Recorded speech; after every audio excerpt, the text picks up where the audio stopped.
Everybody knows that sex sells. Yeah, but they don't know the history of the people who sell it. I'm Caitlin Bailey. I'm Wendy Starling. And this is The Oldest Profession. I worked as an hourly escort when I was in high school for no good goddamn reason. And then when I needed money for the first time, I got into sugaring to support comedy. I'm a stand-up comedian and former sugar baby and panty girl. We're telling stories about the unrepentant whores that came before us because the oldest profession has a history, baby. Like, I'm going to leave here, go to a show, and not, in comedy, we get paid in booze. What am I going to do? We do get paid in booze. I know. It's infuriating. It's almost as bad as, like, men thinking that they're paying women in food. It's like, that's not a fucking currency. You know, like, buying me dinner does not my company buy. You're buying, that's part of the experience you're giving to yourself. It was watching me fucking eat. Right. Yeah. Also, and let me tell you this, and this is when I had boyfriends, like regular boyfriends, and then even when I had sugar daddies, nothing made me more angry than some dude. There was this one guy, the guy that took me to hourly places, and I remember he would be like, "Oh, I have like a little bit less money, $50 less." And he would try to skimp on that, but then he would do things by like, he would like send me flowers, and I would Google the flower price, and I'm like, you dumb motherfucker. This is $120 bouquet. Plus, I could have used that money. Yes. For things that I need, like toilet paper and face wash. Right. What am I going to do with these fucking flowers? You're giving me a chore that I don't want to do. Right. I don't have a vase or a vase lifestyle or whatever the fuck that is. Yeah. I just got an apartment with fucking windows. Do you know what I'm saying?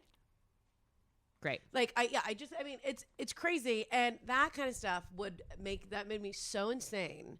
It's like, yeah, it's not extra. No, it's not. Like, I like the idea of gifts, but like, unless you're gifting me like property or like things like a piece assets. of art, something that will an asset increase in value. Yeah, trinkets are more for you. These are ideas that we'll put on we'll put on the Patreon, like a gift list. If like you donate money, you want to get us a gift. It's all just like expensive artwork that you steal. I want land. I want land. Give me an estate. I would love a Swiss bank account. I would also take a yacht. Yeah, I'll take a family heirloom in the 5 to 6 figure range, but I'm not. Yeah, a little charm bracelet. Fuck you, it's a dog tag. You don't get to pee on me like that, you dumb. And can I tell you? And this is the one thing that pissed me off. And this was the motel guy that I fucking. Oh God, that guy was such a dumb, a cheap, insulting, narcissistic. Right. Like he clearly wasn't seeing you as like a person because you were like talking in front of him, and he was like, "What language does this dog speak?" Like it's very whatever. And in his mind, he was like, "Well, I have this budget set," and he's like, "Well, if I get a more expensive hotel, that comes out of what I would give you," and I'm like. And that's when he would like send me. Yeah, I know. And that was a very short amount of time. Yeah, gentlemen, that's a tip of what not to do. Yeah. And then he'd be like, yo, I just paid for my kids. I remember one time he was like, yeah, well, my son had to get like dental work done. And I was like, oh, to quote Cardi B, I don't give a shit about your kids. Don't tell me about your kids. Oh my God. And I would say the rest of that, but it's all the N-word. And I do love Cardi B so much. That song, Trick, fucking. It's a lot. Pros, turn it up loud. It's great. Yeah, I was like, I don't. Then guess what? Then we're not together. Yeah. I mean, if you wanted me to care about your kids, then you'd give me, I don't know, access to half your estate. Isn't that how that works? Right. Fucking, ugh. Well, guess what? Now I have to go to the hospital because I got some weird infection, some skin rash from these latex pillows at the Liberty Motel. Yeah, is that coming out of your Chelsea? next allowance? I'm going to give that place a shout out. They have weird lighting. Basic liability law says that this is your fault. Oh goodness. All right. You want to jump in? Well, what's going on with you? Like, well, let's catch up. It's been a minute. You got a new place? I got a new place. I'm in my apartment. It's fantastic. Great. That's awesome. And my cat's happy. And I celebrated. I like preemptively celebrated. This is a great thing about working in comedy. So I got some really good news. And so I preemptively celebrated last night karaoke with Alex Carabano. Shout out. By celebrated, do you mean got drunk? Got very drunk. Okay. I got wine drunk. And I didn't think I would. I haven't been wine drunk in a while. It's a I don't know. It's a good loosey-goosey drunk. And if you're ever in the New York area, I mean, I'm going to give Alex a plug. Go to V-Spot at 12 St. Mark's Place. That's where we did our first. Their food. I like we their did wine. The old Alex pro show is there. Great. Yeah, the first one. Yeah, we go there and like he's great because it's free. We go to karaoke across the street, and then this is the problem: when you're a cool lady and a fun lady, you have friends that own restaurants. Yep. And it's then just more of that getting paid in booze thing. I got 2 free meals too. I got free food. If it were their want, and I'm not saying this is what happened, officers.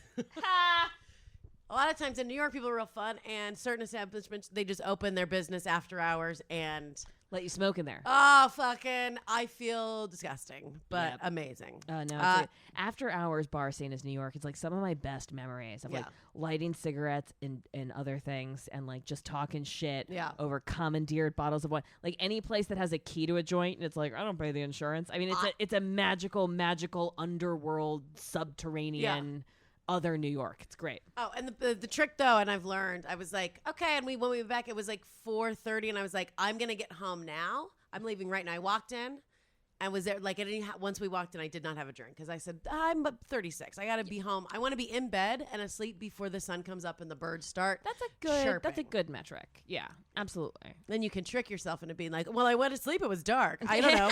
I mean, I'm sure it was before midnight. I couldn't have possibly been out after midnight. You know. That gets harder and harder though in the summer because the fucking sun is like it's 3 a.m. The bars aren't even closed yet, and it's fucking dawn because we're just Oh, see, summertime I reel it in hard because I hate being sweaty and hungover. Oh yeah, I guess I don't know. Speaking of hungover, so, how are you? What's going on with you? We got a bunch of shit in the apartment. We're moving. Trey and I are moving in together by force. His landlord. Oh, that sounds fun. Yeah, that sounds like trafficking. Isn't that right? I'm being forced into a living situation with an addict. No, it's fun. He, it's. You have an attic? His landlord is gut renovating the place, so he has to get out of here. And I love this. I love this man.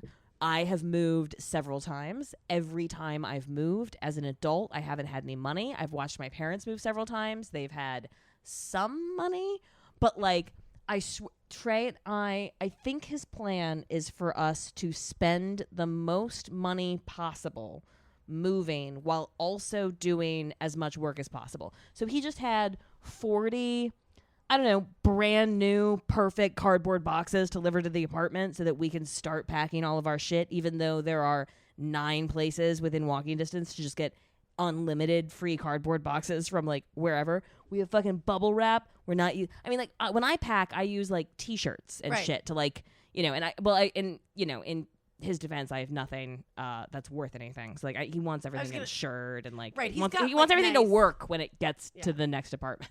He does have a lot of stuff. Yeah, when I did my move, I was like, I think I have 2 coffee cups that I really like. Right, This double pack will fit in a car. Right, and then like a few framed pictures of my cat, my dead cat who's in heaven, and then my new cat's very upset, so I gotta like put a picture of him up so she doesn't feel sad. No, of course. Otherwise, cats will get jealous. That's a real thing. You just wrap shit in your shirt. Oh, and I have like 2 suitcases. I mostly, when I moved, it was like suitcases and then just like 5 Urban Outfitter bags. Right, yes. And whatever couldn't fit, I was like, fuck it. Leave it behind. Sell it. So we're gonna do a fun, purge, a merge and purge, basically. Okay. So like we're both purging shit from our apartments. He's gonna move in to my West Village place while I'm still running an Airbnb out of it just for the summer until we find a more permanent location that we can move in together. That is the plan as it stands. I do want to say merge and purge. I used to have those parties in junior high. That was because we just wanted to be thin. Yeah. Merge and purge, that's what we called it. We would eat your cake and throw it up. We would have dance parties. We would make a bunch of brownies and then we would like dance and like exercise and try to sweat, and then we would just like binge eat. And then vomit in separate bathrooms and exercise more. Yeah, no, I went to one bulimic party when I was in middle school. And like even my like experiential brain was like, this is too much for me. I'm going to throw up in private like an adult. Yeah. Oh, it's way more fun. Yeah. It is more fun to be egged on by your girlfriends. And that's the problem with addiction. If you keep it a secret, that's when you're in trouble. No, you're right. That was, I like to tell people, hey, I'm going to go throw up, or like, hey, I'm going to go get a drink. Right. No, it's good. You got to keep that shit out But in the don't tell open. people if you have drugs because then you have to share. You only tell your very good friends. That's just good advice Right. coming from an old pro. That's right just there. that's just saving money. Yeah, no, tell people about your addictions, but don't tell people that you have drugs until you're out of them. Otherwise, Right. you'll be out of drugs faster. And the same gum. I'm that way with drugs and gum on an airplane. And cigarettes, I Yes. think, increasingly. Drugs, gum, and Yeah, cigarettes. I act like I'm like, it's my last one. yeah, right, every time. Yeah. It's like, I don't have any cash. Sweet, yeah. So you're moving. We got to take a picture. That's too funny. It's too funny. It just feels like the willfully most expensive way to do things. But I mean, it's not our money yet, so he can make whatever choices he wants. But it is your physical body that has to move. You're not going to move stuff. Tell I'm him. moving stuff. I'm definitely moving stuff. We're in this together. Oh. We're doing teamwork. He got my ring resized. It looks like we're moving forward with this marriage plan. We're in this together. We're team Trey and Kay. I gotta say, all the other stuff that you guys have gone through in your relationship Yeah. and the different stuff you've dealt with, I think this is gonna be more difficult than Yes. coming home to him taking shots Yes. out of women's pussies. Yeah. No, well, that never happened. But I made that up. I made it. I was trying to think of like a fun way to take a shot. No. It's fun. It's pushy juice makes everything better, right? It does. It's like a pickleback, a pussy Yeah, back. a pussy back, pussy back for your pickleback. That's pickle juice too strong for you. Try pussy back. That's great. I love it. Yeah, I don't. He sent me pictures of like getting my engagement ring resized because I gave him my aunt's ring to resize it while I was at the Women in Comedy Festival in Boston, and he sent me pictures, and I got really excited, and that was cool. And then that night, he had another relapse that, like, his friend started texting me and was like, "Hey, do you know where Trey is?" Because he, like, flaked out on this thing. And it turns out that he got super drunk at happy hour. And because he hasn't been drinking, his alcohol tolerance is, like, all over the fucking map. Right. So he got super hammered on, like, 2 or 3 drinks, fell down the stairs, cut his hemophiliac head open. Oh. EMS was called. I mean, like, it was like an ordeal. And I'm like, I'm in Boston. This is part of what you have to deal with. Yeah. So, oh, wow. That's yeah. fucking intense. It's dude. intense, but like part of me is still optimistic. I mean, like, obviously optimistic enough to move in with him, but like my thoughts on it are this is a relapse, right? Right. And the good news is that there were immediate, tangible, definable, non-whitewash over consequences Right. to drinking. Like, I think I'd be more worried about him if he just like got hammered and had a great time and nothing bad happened, right? Like, I'd be more worried about a gambling addict that like wins. Right. You know what I mean? So I think Yeah. I think that this is a positive step. He's continuing to see he's continuing to see somebody, and what I can do is I can start going to Al-Anon meetings. Yeah, through for this sure, process. 1,000,000%. Because my not to get too heavy here on the hooker show. Old pros giving bad advice. No, Yeah. we know nothing. Yeah, I was gonna say We learned no lessons. This is the advice. I mean, yeah, for sure, Al-Anon. Because my brother, I mean, and I love him very much, and we've talked about this, but he's in and out of rehab Right. and jail. Yep. And he has had moments where you're like, this has got to be it. This has got to be He's it. Right? physically, he's bloodied, he's beat up. He was beat up in an alleyway. He went to jail, and the second he gets out, they're just like, oh, well, maybe I'll just do less next time. So Yeah. until It's a powerful demon, man. and so just in case, because like you said, it could change and it'll be fine, it'll be great. But go to Al-Anon just because then that helps you. it just helps. Like, the way that I describe it is like we're preparing ourselves for like an ongoing war. Right. And so like I need to buttress my defenses if we're going to be in this together. But like this is a fight that he has to fight alone. Right. But like it's my responsibility as his partner to like make sure that I have my emotional armor and boundaries and checking in and like to maintain my social connections, maintain my work, Right. maintain my space. and then I mean, he's moving into a 1-bedroom with 4 people in it, but we're maintaining space. Yeah, I know. Psychologically. right. Oh my God. It's going to be an intense summer. I got to tell you. I think it's going to be good for us. I think if this ends our relationship, it needed to end. But like Right. I think we're going to get through this, and I think we're going to learn a lot about each other before we get engaged/married, which is when you guys should be learning each other anyway, right? You don't want to do that's not a post-sale conversation. Yeah. Unless you're our subject today, unless you're Maggie Meller, and then don't show your true colors until after that paperwork's been signed. Don't be a dumb hoe. Yeah, this chick, and this chick. is like, I'm so excited. Well, I know I related a little too hard to this lady. I am with you on. We these both issues. relate for different ways. Yeah, but like I think there's a lot related. She was torn up by the media in her lifetime. Yeah. And I think a lot of historians have a lot of contempt for her because she fits very nicely into this like evil, manipulative whore archetype caricature. But I think she was riding horses, and I think she's a smart lady. She's a person that made shit happen for herself, which you just have to respect the fuck out of. Yeah. Especially when you're looking at women in the before we had the right to own property or the right to vote or freedom of movement or like any of the things that you get in the later era. So shall we? Yeah. You get into it? She cause this bitch is you hit the names. Yeah, she's badass bitch. Okay, this is hit the names. This is Marguerite Alibert. It's spelled Alibert, but it's pronounced Alibert. She's French. She was born in. It doesn't matter. She was born in 1890. It's none of your goddamn business how to say her last name. Yeah. You look it up. Fuck you. It's on the internet. In the 1890s, to a poor French family, her mother was a maid, her father was a cab driver. And when she was 9 years old and her brother was 4 years old, he died tragically because he got hit by a train. Now, she was supposed to be watching him and wasn't. And her parents couldn't handle that for reasons that make all the sense in the world, right? You've got like one of your kids that is responsible for the death of your other fucking kid, right? That's just a lot. So they send her off to a nunnery, which is what you do with women when you don't know what to do with them. She stays in the nunnery. Is this is the Shakespeare play? Get thee to a nunnery. That was their not response. A brothel, a real nunnery with real nuns and Jesus and crackers and wine.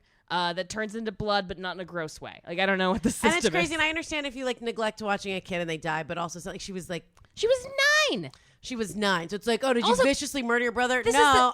He's a kid, and I was like thinking about candy, and he walked out of my line of vision. I got distracted, Mom. Like, this is the poor French family in the 1890s. Kids are just dropping left and fucking right. If you can't handle, I don't know. It's like, see, poor people. That's why. But that makes sense now. That why poor people spend all their money getting their kids iPhones. I think it's smart. Just keep them, keep them dumb and couch potatoes. Yeah, keep them focused on that screen. You can't have them running in front of trains. Yeah. Literal trains.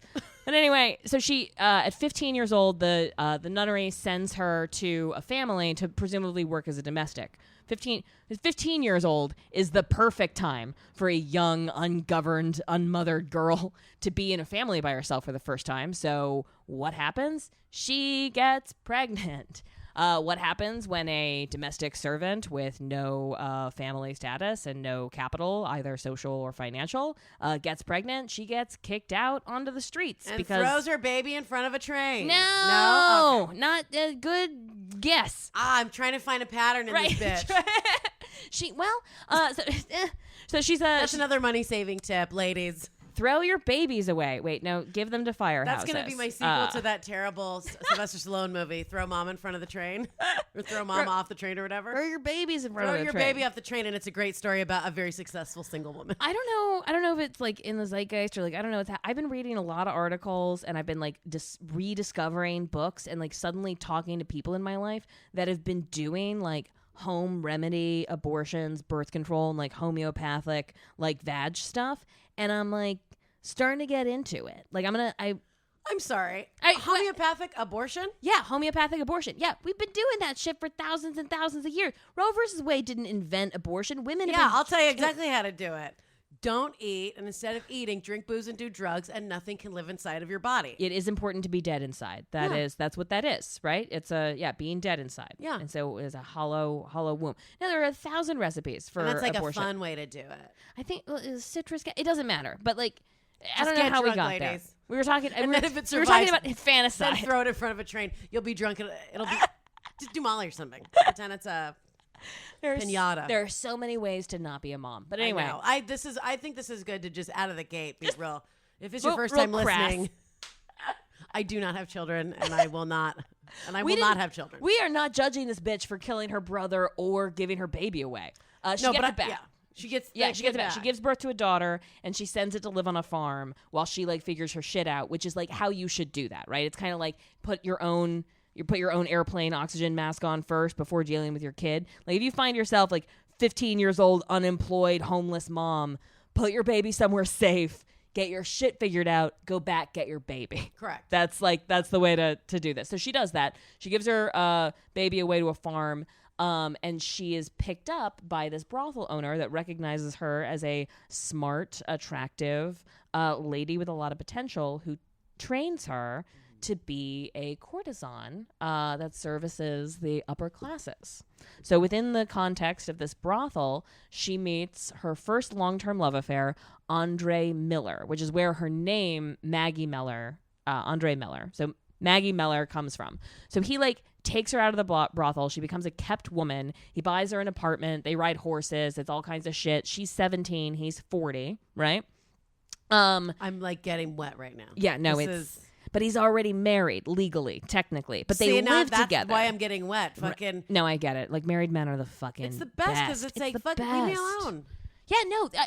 They have really good emotional boundaries because you're not a person to them, and then you don't even have to deal with all their dumb fucking cunt husband needs, right? Like your married man, a fair person's never gonna ask you to put shit in boxes. Like you don't have to make decisions about what books to keep. Like that's wife duty right there. That's like a different thing.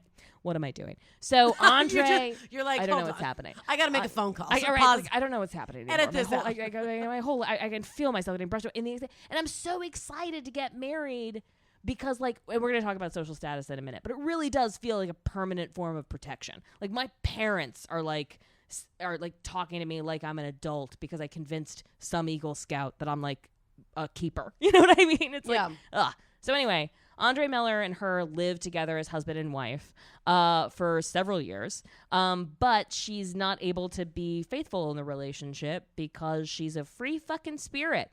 That's always upset men, especially men with money. And fuck you, dude. You're already married. Yeah, well, yes.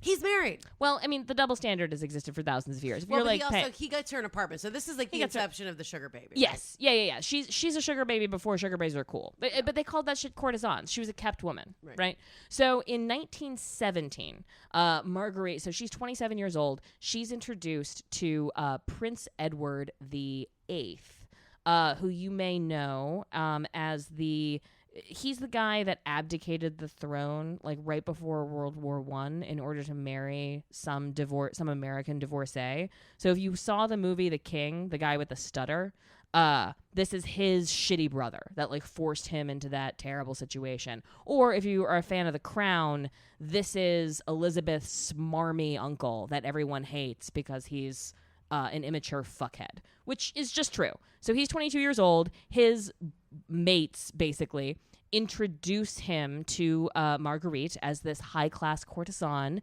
that is able to teach him the finer art of lovemaking, right? So they spend a year and a half together while he's stationed in France with her teaching him basically probably some Ishtar shit, you know what I mean? How to feel your feelings, how to be in your body, how to enjoy an orgasm, how not to black out when you make eye contact with a woman, shit kings need to know. I had an experience like that with a guy that I met on SA. This was one of the first guys that I met on SA. Sorry, Mary, that was my pen squeaking if you heard that. I made this. I was like, that's not a fart. I swear to God, it's my pen. Everybody saw it. People will pay for your farts. You can fart on cakes. That's a fetish. That's a real thing that exists in the real world. Oh, we have talked about it on an episode, and that's what we should do for Patreon. We should make a video of us farting on cakes. That's what we're going to. Okay. Yes. Because Paul. Yeah, we love you, Paul. Thank you. We do love you. We need you. We love you and we need you. And we'll make a video of us farting on cakes. What if he's just not only am I want my money back, but I'm going to charge you for being gross. If you don't throw up in your mouth, we're doing it wrong. Yeah. But I remember there was this guy and he had been divorced. He was in a sexless marriage for the last 20 years and he was divorced, just got divorced but had not had sex for 20 years and very self-conscious. Completely disconnected from his body. Yes. Yeah. And it was the same and I can remember he paid, it was a decent amount of money, not very much time, but I remember I just didn't really like him that much, but I clicked something in my brain. This is before you and I really met and before we started doing the show, the podcast, but the same where I felt like I'm reintroducing him into his body and society. It's like a weird kind of sexual birth where you're like both mother and lover in this sort of strange combination of things where you're like ushering people into their own body. And I think it's something that like the archetypal whore and like women that have serviced this role in whatever form it takes in any society have been doing for thousands of years. So I think that like this magic otherness quality that made Marguerite such a genius at what she was doing, I think had a lot to do with her ability to foster that connection that made her indispensable to the men who she was in their life, right? Because she's bringing like literal magic in a way that like their stable of horses just won't do. Right. So anyway, she has a very hot and heavy affair with Prince Edward. It's like the beginnings of World War I. He's a 22, 23-year-old fucktard, and he writes her a bunch of embarrassing letters that she keeps. Now, correct me if I'm wrong. When someone writes you a letter, that's your letter, right? They mailed it to you. They mailed it to your address. That's your letter. You get to keep that. And like, letters, they're like the modern day screenshots. Right. Same thing with when you send me a picture of your dick. It's my dick pic now, bitch. Or the picture of me that you took of me sucking your dick in a public bathroom. Also my property. That's all my property, baby. It's all me. I can let other men jerk off to that if I want to. I mean, hypothetically, in theory. Sure. No, of course. I'm not going to spread photos. Yeah, I just wanted to brag that I have like a real cool photos. Oh man. So she keeps the letters. Yeah, she keeps the letters. She's allowed to. And yeah, absolutely. So she in 1919, she married her first real husband. So this is her first legal marriage. She marries Charles Laurent in 1919, but the marriage is not what either of them hoped it would be, and they get divorced after 6 months, but she gets something in this situation that she was unable to get with all of her previous lovers. A bunch of brand new cardboard boxes. He's like, here's what I'm going to give you. Permanent status and income.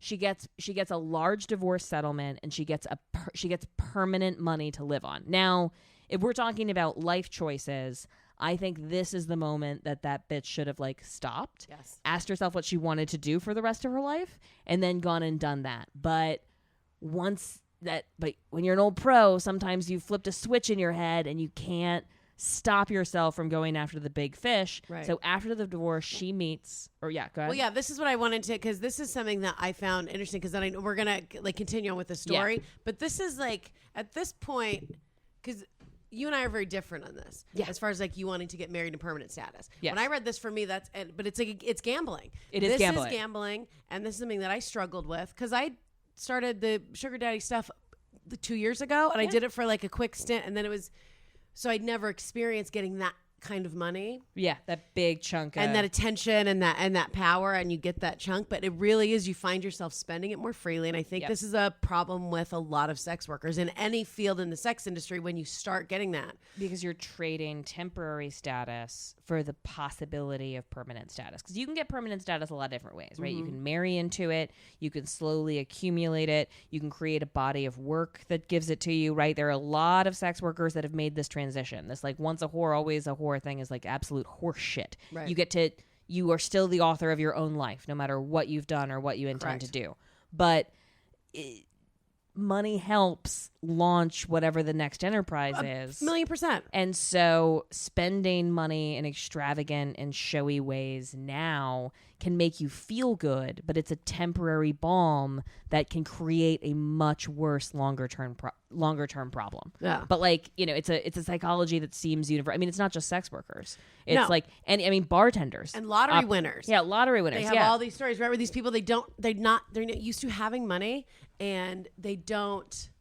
Or comics that suddenly make it. Even like how many friends of us do we have that like people blew through $30,000? Comics, people in entertainment, because you're struggling. Yeah, and then you get this windfall. Yep, and then especially when you're in entertainment. But once you get, especially in entertainment, you get people around you. And I may have said this on the podcast before, and we all have friends that have done this. They're in this situation.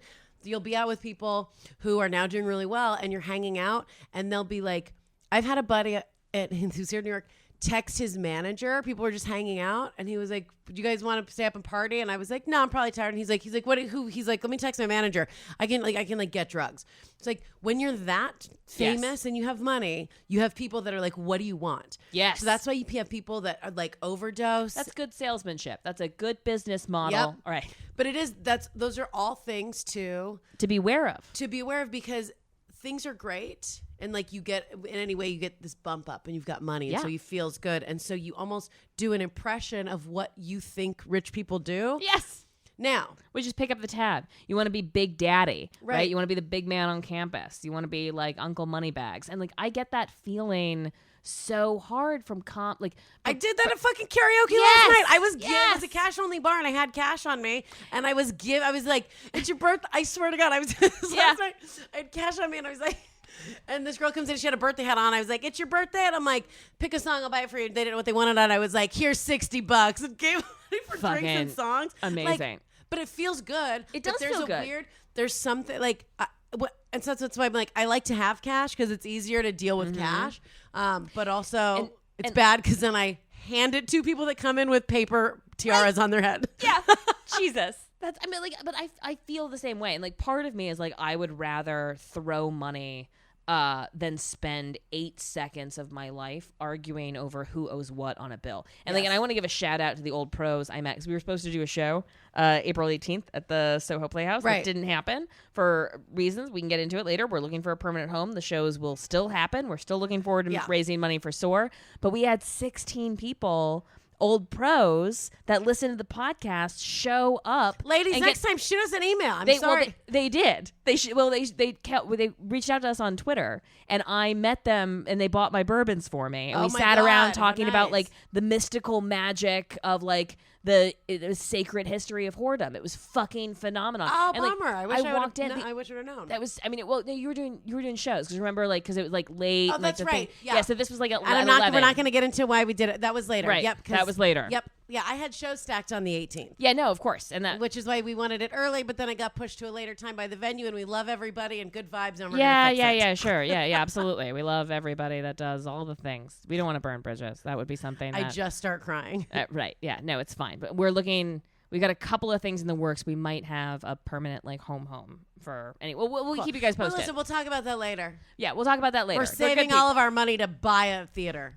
Yes. No more karaoke. Look, I'm trying to get married, and then maybe we'll invest in a hole in the wall somewhere. We can do fun. We're gonna shows use there. all this cardboard shit that Trey bought, and we're just gonna build a black box theater. Build a black box theater in the street made out of cardboard. It'll be a new hit sensation. Can't you see the hipsters being into that on like a rainy spring afternoon? It'll be cozy too, because we can use all that bubble wrap for seats.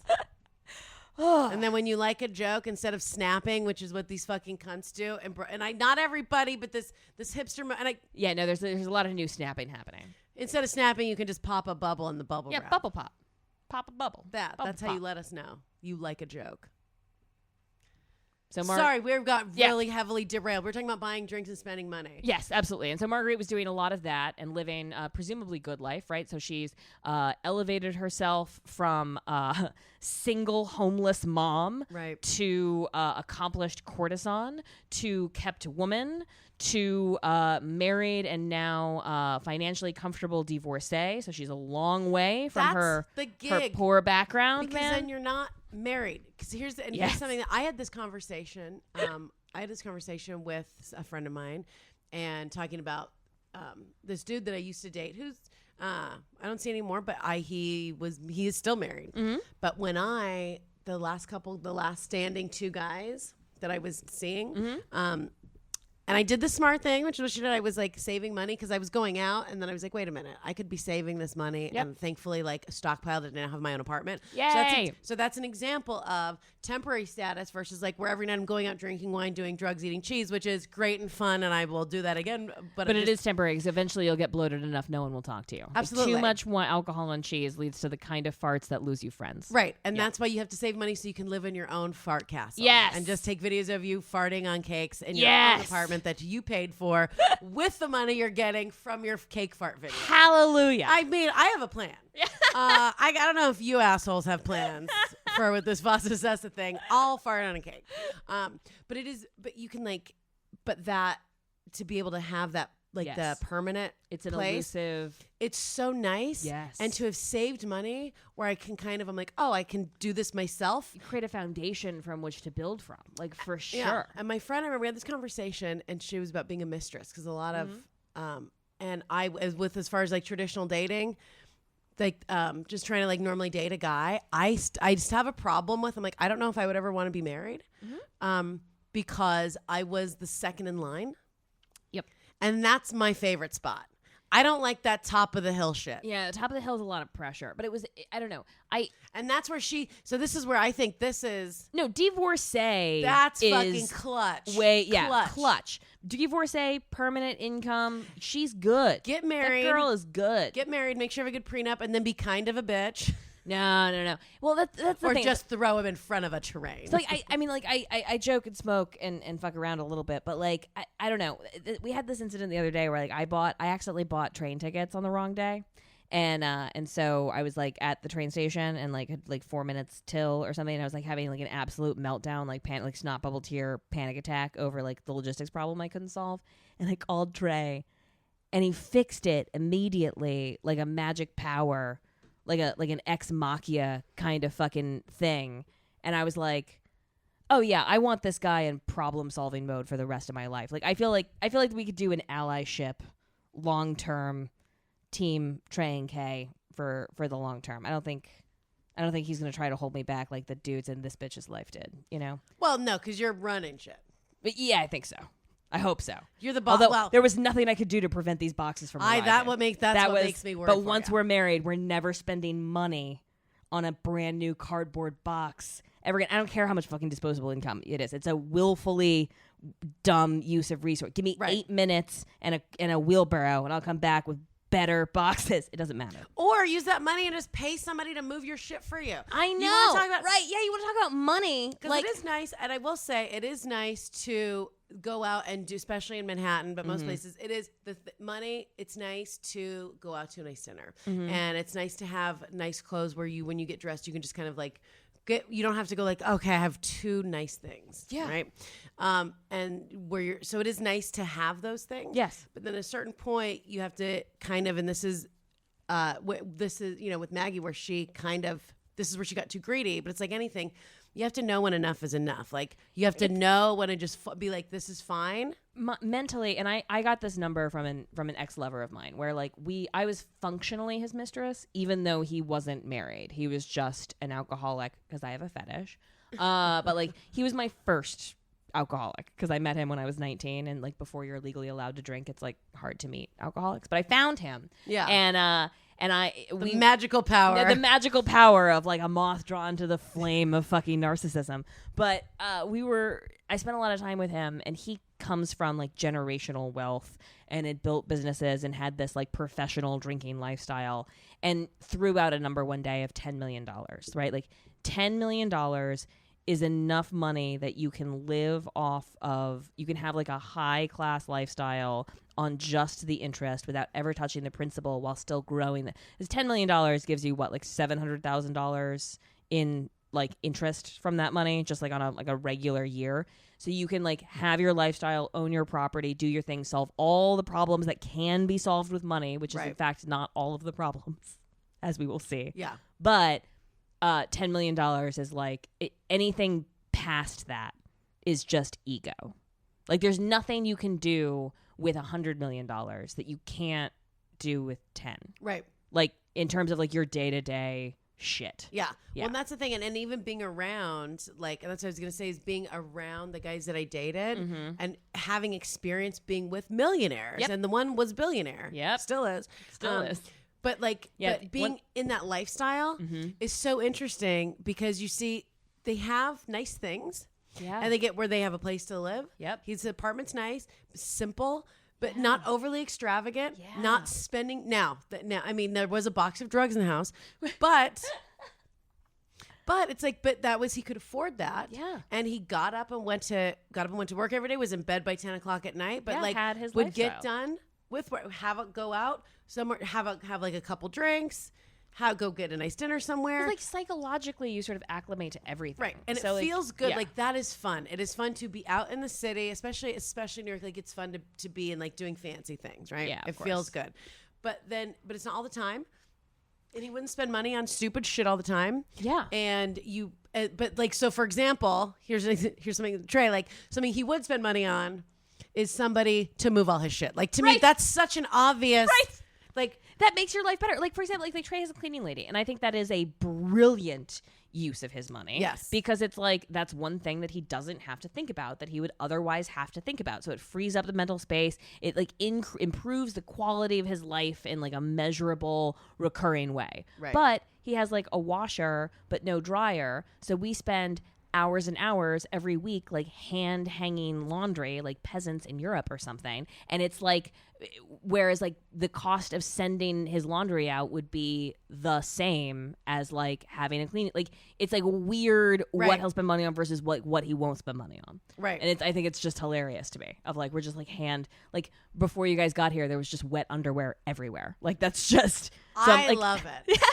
I mean, I like to hang. It's interesting. Yeah. But when you look at where you spend your money, cause that's the same, cause he had a washer dryer, he had a cleaning lady come, but he also would like do his own laundry. Yeah. And certain things. So it's not all people just throwing money out, but I think people in their minds, when they don't know how to behave, there's a book and I forget who the author is. I'll put it in the notes, but it's called How to Be Rich, not how to get rich, but how to be rich. How to be rich. And it's like, it's phenomenal. Because it's not it's like, and the guys, the theory is like, well, it's easy to get money. You just work and don't spend it, and it's easy to get money. Yeah. But how do you keep money, and how do you stay? I mean, that's great. I'll have to check that out. Yeah, I'll let you borrow. I'll trade you. Great. Perfect. I'll trade you that for one of these like books about like hooker witches that you have. I love all your books. My hooker witch books, I'm like, I swear to God, I'm delving down like weird, deep rabbit holes. But I really do think that like one of the things that Marguerite did for her clients that I think courtesans and escorts and like I think that we as like, you know, professional companions or whatever have done is teaching men the value of like soul energy in a way of like showing people how to spend their money in ways that are like more meaningful or like result in better experiences than just the accumulation of shiny shit or like whatever the alternative is. Yeah. So I think the mindset of like making money and the mindset of like being in your body and feeling things are like juxtaposed or like are opposed to each other. Oh, like absolutely. Opposites energy. Absolutely. Yeah. I remember one time when I was selling panties, this guy that he was like falling in love with me really hard, and he was like, I remember he was looking at me and he goes, I want to help you, and I said, well, if you're going to spend some time with me, and that's when I first negotiated like a sugar baby type of a thing. But yeah, I remember he was like almost crying, and he was like, I can tell when I look in your eyes, I can tell you feel it too. And I was like, I leaned across and I was like, what I wanted to say, put the joke on stage, but I was just like, hold his hand, and I was so close to being like, yes, I know, I went to a very good acting school. Yes, high five. I was level 4. I was level 4 improv at UCB. I'll make you feel whatever the fuck I want you to feel. Every now and again. Not to sound like a sociopath. No, I mean, but that's what a comedian is. A comedian, an actress, an artist in a lot of ways. Your name's not really Caitlin. I'm not even Wendy. We're lying on this podcast. Yeah, I mean, who even knows who we are? We're probably just figments of your imagination. Maggie's not even a real person. We don't have a laptop up. We're making up facts, and we yes and each other so hard. You can't even tell. In fact, we're so good. If you Google this shit, it backs up. That's how magic we are. I know. So yeah, of course you think we really like you stupid assholes. No, but it's like I mean it's confusing too, because like I come from this background of like having done sex work, and I'm in this committed relationship that has an explicitly negotiated financial component to it. Right. And also, I'm really in love with this guy and I want to build a partnership. And also, I can't unsee what I know. And I know that like drinking is a notoriously difficult dragon to kill. And like, I don't know if I'm willing to martyr my life to it. And it's like, so it's this weird, like seen, unseen thing, right? Like, it's like, I feel like I have this special magic power of being able to see what is, but I'm also in love, and I'm also like distant from, it's like weird. It's weird to be in this relationship and like to I don't know what to do. I don't know if I'm walking into a trap. I don't know if I'm walking into like a blanket of protection. I don't know if we're going to like take on the world together or if I'm choosing my domestic enemy. You know what I mean? Like, are we fighting the world together, or are we signing up for a lifetime of fighting each other? Like, I don't know what this is. Right. Yeah. Or, I mean, shit, maybe pull this move and do a stop at a divorce. Get a good prenup. All options. We are negotiating a prenup because we're talking. We'll get into it later. And I want you and Trey to be together forever. Me too. I also, but also I love you. Mm-hmm. And the attic stuff. It's a real thing. It's not a fake problem. No. And so then you go, and this is for anyone that you have to look at, like, at what cost. So even if, like, and that's the one guy that I, saw, who's very wealthy and got, like, and nobody was like forcing me to do drugs, but also if someone's giving you lots of money and they're like, hey, would you like to do drugs and party and dance? You're like, that's kind of my job, right? Is to be like a fun person with you. But so then when you start to, but then it gets to be where it's too much and you're like, okay, now this is a problem. And so at what cost? Right. So it's like, so I stay and I do this and I put my health at risk and I'm fucking with my own mental state so that I can like get money. It's like, or I could just like stop seeing this person, not be like where I feel like, God, I got to do cocaine 4 times this week, which used to be like, I can't handle it. And I feel like an asshole because I'm like, sorry, some of us have jobs. I had to go do drugs in a penthouse. Listen to your body. And so you go like, okay. And that was a conversation that we had. And so then I kind of took a step back and I was getting less of an allowance because I was hanging out with them less. But I was also like, oh, but I feel like I'm getting better and regaining. Yes. But I had that feeling a couple times and in Turks and Caicos. What am I where walking away from? Right. Yeah. And it's that trapped feeling too. Being like, this is great. And then I was like, oh my God, I would almost rather work 50 hours a week in a coffee shop and be able to do whatever the fuck I want. But instead. But can you do what the fuck you want at 50 hours a week in a coffee shop? Because 50 hours a week in a coffee shop doesn't really give you the money to do whatever you fucking want, especially if what you want is health insurance.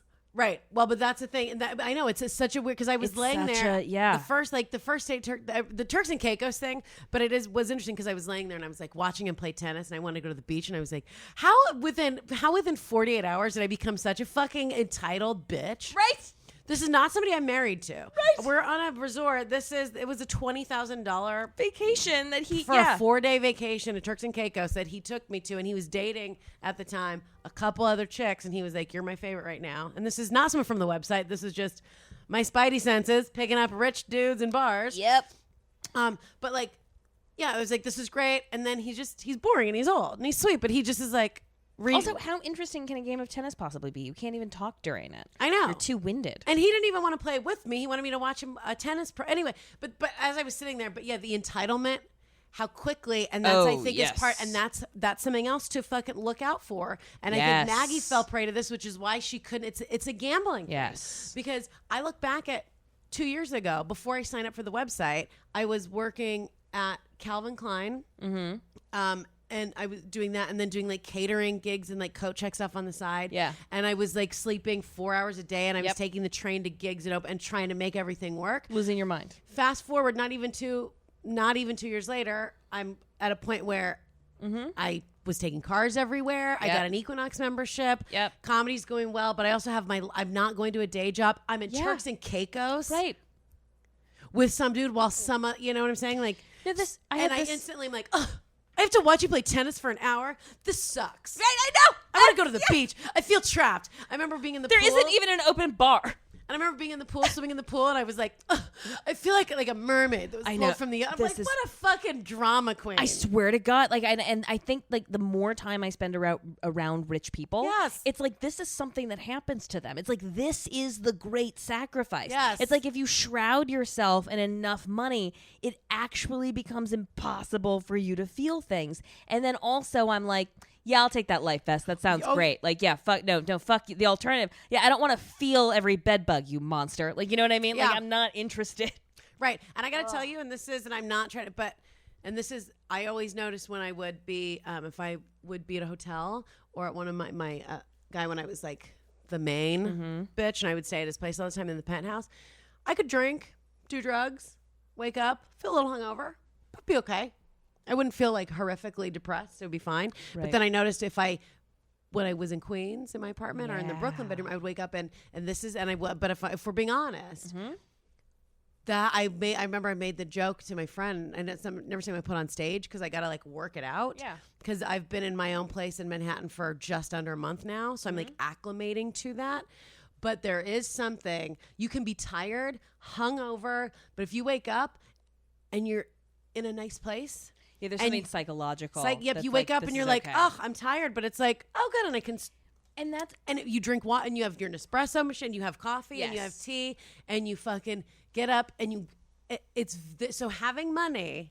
I mean, and we don't have to say this, but like, is dope, and like, I don't know if you guys know this, but having money is objectively better. Yeah, I mean, I go back and forth between being like.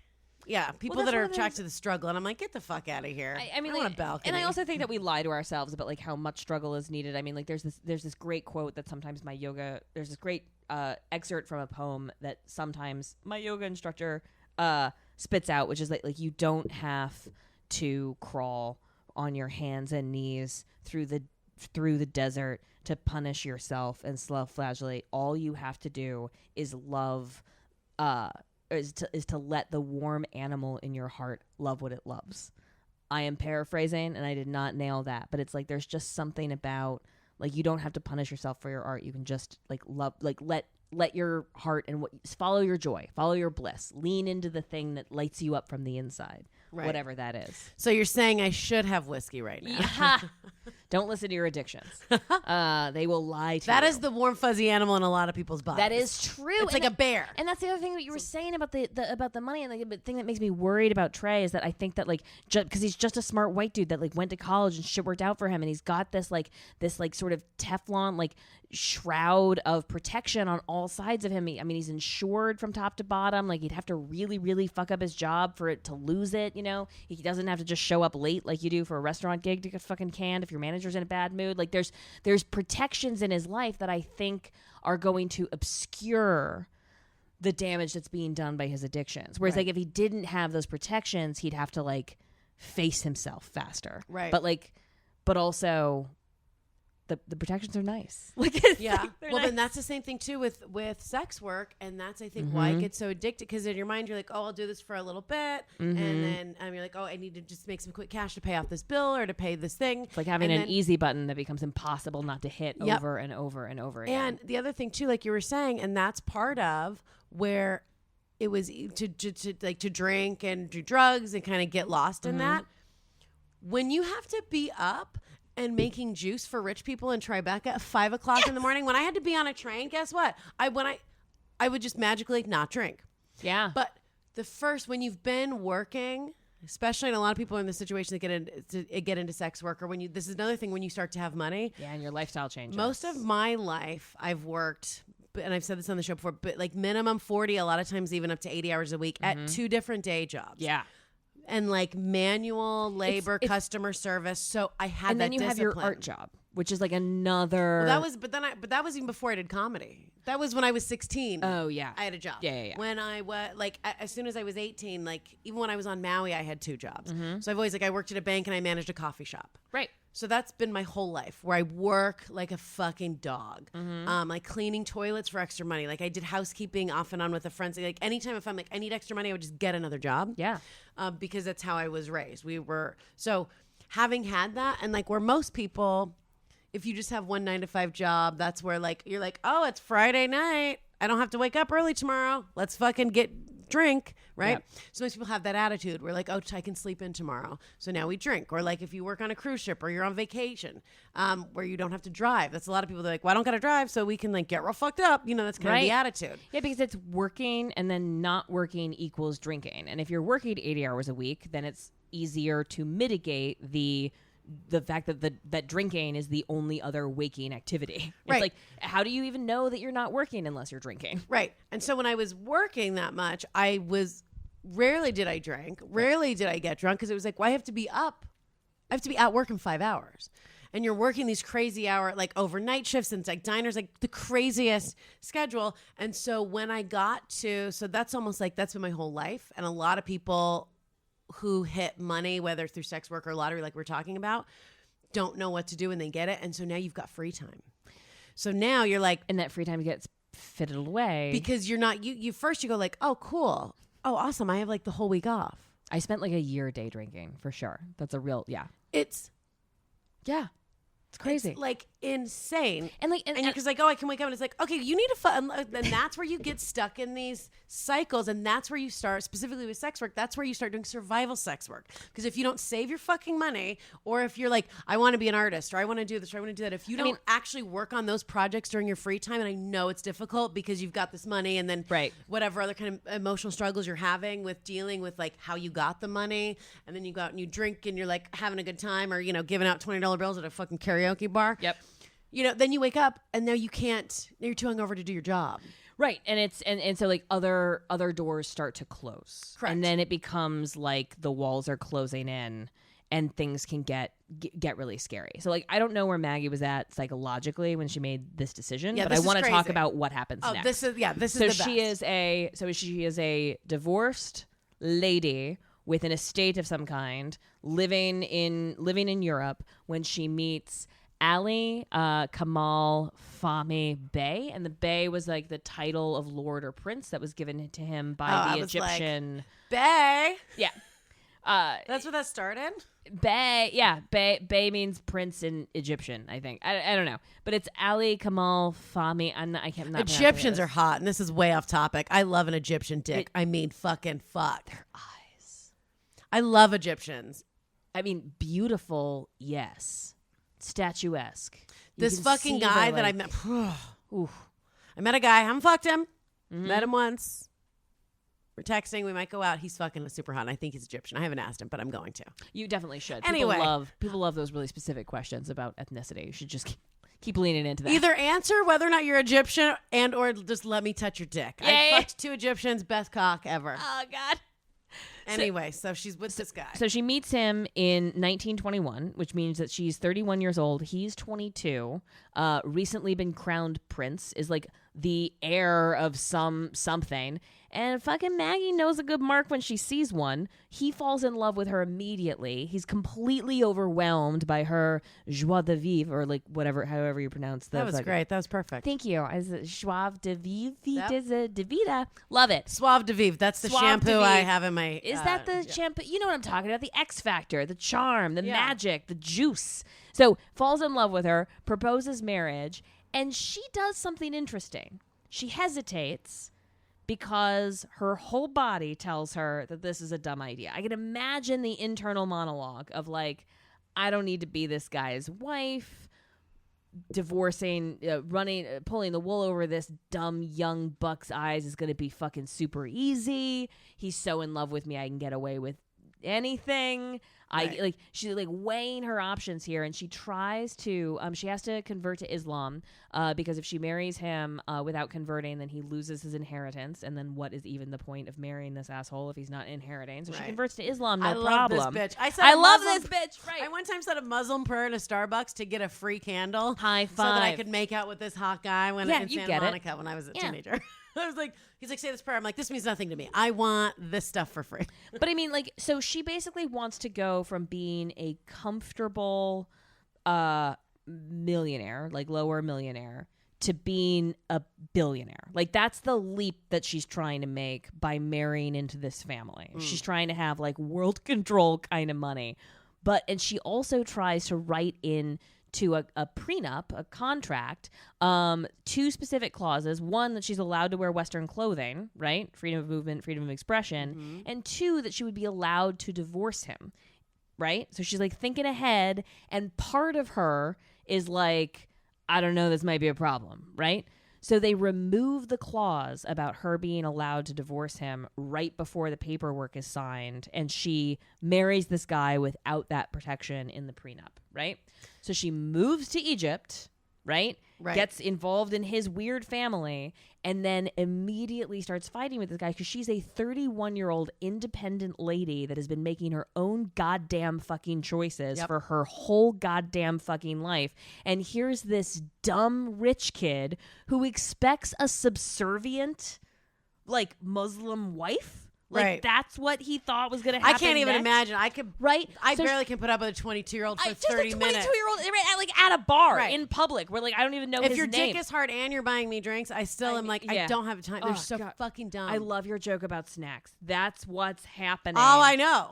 Right, yeah. So he's 22. I really think that I was her like in a former life. The more I hear about the story. Yes, I see a connection. I think you're making similar calculations, and I respect the fuck out of both of you. But anyway, she makes this calculation. She marries this young, dumb 22-year-old. They go out there. He thinks that he can control her. She is like, let me dissuade you of that delusion. They have horrific fights in private and in public, and she starts documenting him trying to physically abuse her. Now, some contemporaries of her, because this is before the Me Too movement, are like, this manipulative whore is just trying to build up to like a big divorce settlement, right? But she's like contacting her lawyer. She's documenting the things. She's bringing in doctors. She's like, this hurts. He's did this to me, did that to me. Anyway, they're traveling in London. To be fair, he was probably going through puberty. Right, yeah, exactly. I mean, you know, like what 22-year-old? I just sprouted my first pube and I'm mad. Right. My testosterone going crazy. I'm a temperamental fucking teenager. And she's like, I'm a grown-ass lady and I don't have time for your bullshit. So they get into a fight in London during some show, and he goes out to like deal with his shit or whatever, and she's like left alone in the hotel room. And this story makes me think, one, she's a conniving cunt, right? Because she was smart enough to shoot him in London and not in Egypt, right? Right. And two, it actually makes me think that she was an abuse victim and not just like, you know, a Machiavellian fucking monster, because she shot him. Like, that's not a strategic move. You know what I mean? That's a crime of passion kind of moment. So he comes home from drinking at 2:00 in the morning, says like hello to the staff of the hotel, goes upstairs, and then moments later she shoots him. Now this could either be because he was physically threatening her at the time, or it could be she realized that there was no divorce clause and he was kind of an annoying asshole, and so she just shot him because whatever. I think him being physically abusive is like more believable to me in that story than her being wrong and dumb on this calculus. Yeah, I mean, I don't know. I mean, what do you think? I mean, 22-year-olds are super annoying, I right? know. So like on the one hand, it's like I get wanting to shoot him in their dumb face for being dumb. And then on the other hand, he's living in a society where he thinks he can control women and that they're his property. And she's like, no, you can't. And I can imagine that leading to fairly recurring violence, you know? yeah, I mean, it could be, but then, you know, we don't know for sure. So We just I don't- mean, I feel weird even speculating Sure. about it, because it's like, Well, anyway, the point is that she shot him. because I think that she shot him because she was being smart. I mean, here's the only reason I got a problem with, and this is way off topic, but I do have, I have a fucking problem with this, where people, where it seems like it's too easy, because I think about this a lot. Like if I was going to kill somebody, how would I do it? So, Oh, by the way, yeah, go ahead. but like I watch a lot of Snapped and a lot of those shows. So if you're going to if you're going to kill somebody, you want to either do it slowly with poison so it's completely untraceable, Sure. or be fucking over the top, in your face, in public, where then you can be like, why? I obviously didn't plan this. Right. If I would have planned this, why would I have done it here? Right. If I was, because then you have the defense of like, oh, if I was planning to murder him, I would have been a lot smarter about it. And it's like, well, why is that even a thought in your fucking brain? Maybe. It's like, It's like when you tell a lie. When you tell a lie, you either go real specific details or very obscure kind of like, oh, I'm just whatever. Right? That's why people aren't good liars. Either super explicit detail, and it's like, okay, whatever, you're late because whatever. You know, we're like, all right, if you're not you're fucking somebody else or whatever's going on, or you're, you know. oh, the train, and then this light, and then specifically, and then I had to transfer, and it was like, Yeah, it's see like, that? right, yeah. Yeah. Or you just go, I'm going to be late. Yeah, no, yeah, it's either too little information or too much information. Right. So like I don't know what happened here, and then also so much of the record has been like fucked up, right? Because like of the whitewashing that happened after this incident, which we're gonna get into. And this wasn't that long ago, so there should be more evidence. There really should be more evidence. So what right? happens? Okay, so she shoots him. He dies. Yeah, July 9th, 1923, the couple attended the Merry Widow in London, and after they got back to the hotel, they had a big fight, and then he left, and then they came back, and then she shot him. So it was July 9th, 1923, right? At 2 a.m. is when shots were fired. And then witnesses say that it seemed like an open and shut case, right? It's like this is before the Me Too movement. You're not allowed to just shoot your husband. Like nothing that he had done to her rose to the level where like in 1923 they were like, this is unacceptable. They're like, she was like, he raped me up the butt, and people were like, yeah, husbands are just allowed to do that. But she gets thrown in jail, and she lets the royal family know that she still has these very embarrassing letters from a 23-year-old Prince Edward.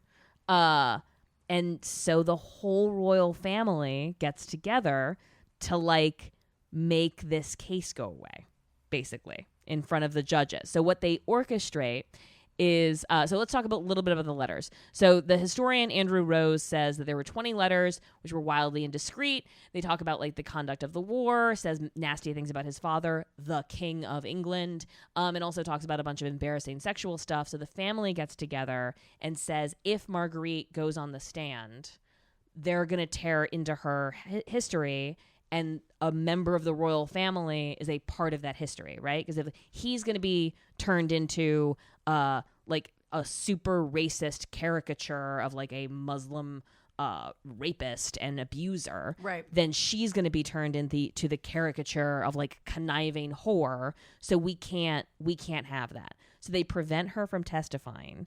She gives the letters back. They like fund her defense, and it becomes a spectacle. Like in the trial is in September of 1923, and there were crowds and like newspapers and journalists like lined up around the building. People were sending their servants to like save them seats. Like this was a spectacle. And she gets acquitted. Like she gets completely acquitted. And it's a little bit of a thing. And then after her husband dies, so she shoots him, and then hours later he dies. So she wasn't a great shot. That's another way to fake like you didn't want to murder somebody, Yeah, ladies. miss. Or just have a gun that was like around in the 1920s, because like I think aiming technology was the thing that we came up with in Vietnam. I don't know. I don't know how warfare works. But she's the girl. Women have poor visual spatial perception. There's this detail. That's why they're terrible at pool. So I read this fucking detail, and it just never got out of my head. She had a gun in her hotel room in London, very specifically to prevent jewel theft. I'm like, who is traveling? Yeah, that was my first question. Is like, why do you have a gun in your hotel room if you have enough money? She planned this shit, and I know. I know as a woman, I'm supposed to be like, I'm a girl, so I think girls are always the best and smart, and boys are worse and cut off their dicks. Yeah, but reasonable. I think that I know a lot of women who are like fucking real bitchy and terrible, and like that. Why would she not plan that? No, all right. So she shot him on purpose, and she got away with murder. But right. Why are you bringing a gun? If it were reversed, right, take away the gender bias. Sure. Well, if it were reversed, but the gender bias informs her decision making, because if she was the dude in this situation, she could have just divorced her shitty wife.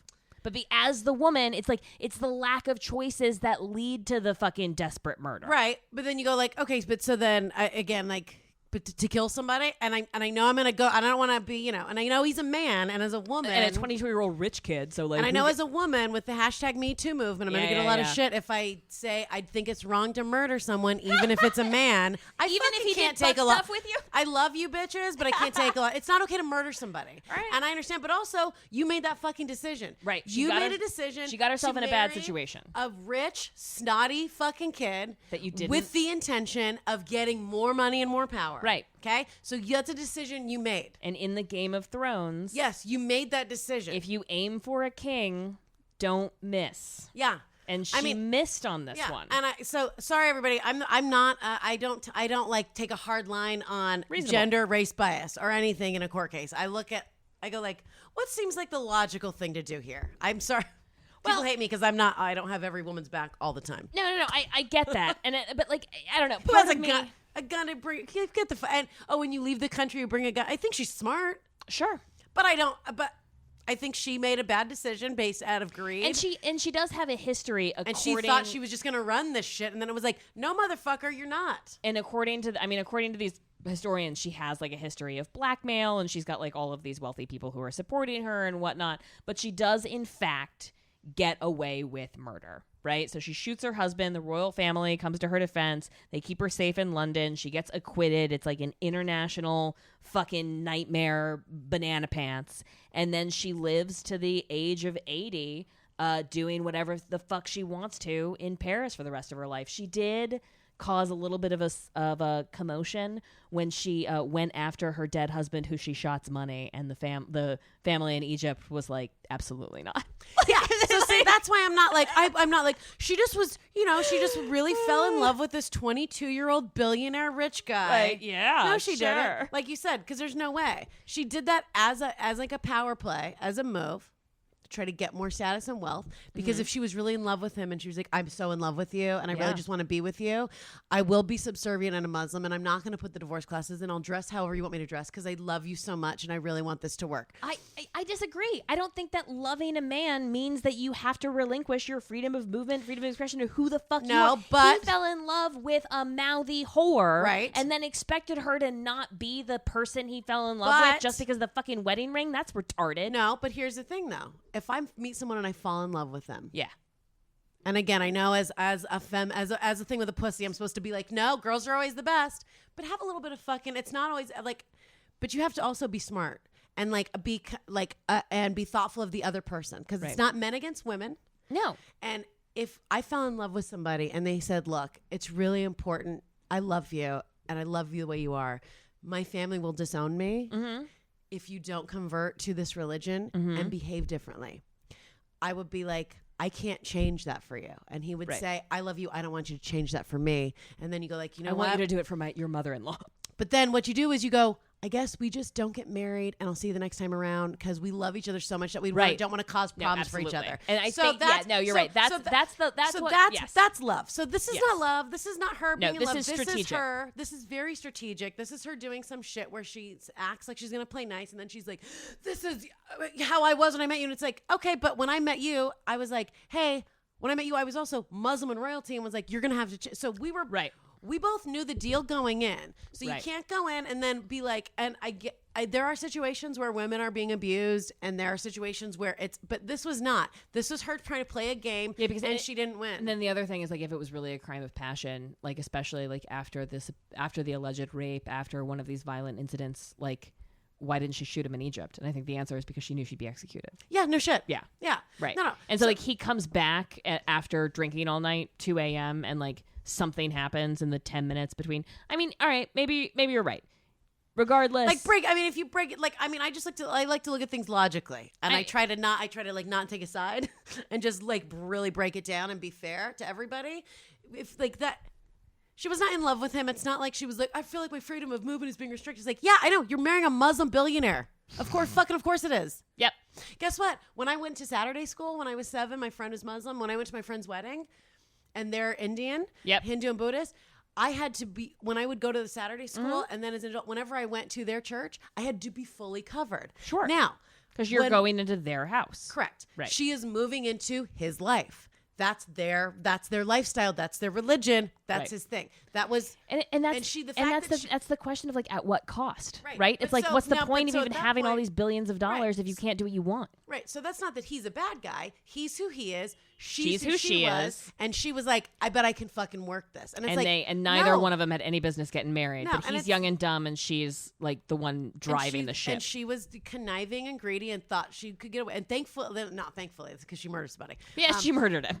But my true color show, I'm like, thankfully she won. Yeah. And I just no, I'm still on team whore regardless of the situation. I mean, like, but I also just go like, but I mean, she's not every person that's a woman is a hero. I mean, fucking Toy was a legit trafficker. That's episode 1. I mean, like, women are people. Yeah. People are flawed. Right. People are people. Right. And this is just this is like such a cautionary tale, I think. Yes. And this is an extreme example. Knowing when to get out. Of greed, power, watch your fucking step, Yep. and that entitlement. When I Yes. reading this story, reading about it, I was like, I gotta relax because you can feel yourself getting entitled, like where I'm like on the resort. Where Oh, I'm yeah. like, and then you're too big for your britches, right? And I can remember there were a couple times where like, you know, texting like 2 or 3 different guys like through the site, and then go out to dinner with one, but a lot of them work together, and then I was like, it's like you're flying too close to the Sun. You can't, because you're just like, oh well, it's like anything. It's like any addiction, money, and She when should have taken up like pottery or something. Like she Yeah. could have done anything. but especially with sex work, when you get money and the power, Yep. and the other thing too is the power of dominating a man Oh yeah, that's good. or a person. But even with comedy, you have a good set, you want that hit of Yep. dopamine when you can really, and you're like, look at how I worked all these guys and I got this money and I married this guy and I got this, and she's like, let me see if I can hit. I'm gonna just one more. Hit me one more time, dealer. And then, and then it's too gnarly. It's too much. I think the one takeaway from this story that we should talk about before we wrap it up is that so Edward the VIII, Edward the VIII has a type. Wallace Simpson, second time divorce, a whore by British royal standards, and then this mouthy cunt. You know, they're a bitch, but. You know, that's it. Do we have anything to plug before we wrap this up? This cautionary tale? Let's see. Well, first of all, I do want to plug. We're going to be we got it on our Patreon. We have a couple things. We have got to put cake more farting, stuff. and also a topic that I'd like to get more. Well, there'll be Patreon. But I want to talk about how to lie properly. I didn't realize how passionate I was about that. Yeah, no, we tapped into something. You're like, listen, bitch, if you're going to do it plan right. a murder. Is that something good we should put on the Hooker Show Patreon? I don't know. I just want to go to jail so I get square meals. No, I got nothing to. Let's see, this comes out. No, I got nothing to plug. I guess just follow the show. Yeah, follow us on Twitter and Instagram, Old Pro Podcast. Please email us at theoldestprofessionpodcast@gmail.com, or if you have something sensitive that you want to send us, it's the oldestprofessionpodcast@protonmail.com. It's double encryption. On that front, we do have that. And yeah, follow me. I'm Caitlin Bailey. I'm at Wendy Starling on Twitter, on Instagram at WendyBird82. This is a great episode. I think we got into it. I love this bitch, Maggie Meller. She's an interesting character, and there are, I gotta go do past life regression because I think that maybe I'm her. The spirit lives within all of us. Thank you so much for listening. This has been The Oldest Profession.